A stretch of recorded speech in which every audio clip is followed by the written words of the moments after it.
Dzień dobry, dzisiaj prosto z trasy, z Kastel, wasz ulubiony kojot, to znaczy ja jestem ulubiony dla siebie, dobra. Tu jest Mati Pucharze, proszę Mati, powiedz coś na...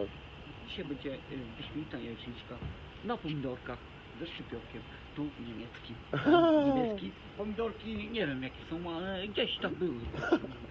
Jajka oczywiście kurenioski, nie? Polskie, choć jak wiadomo lepiej niemieckie dziurawe niż polskie dobre. I będziemy wszamać. Była Marika, ale jajecznicę musimy robić sam. Ty ignorancie, Marina.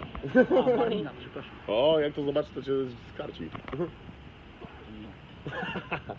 Dobra, dziękujemy, nadajemy prosto z Kastel. Pyk.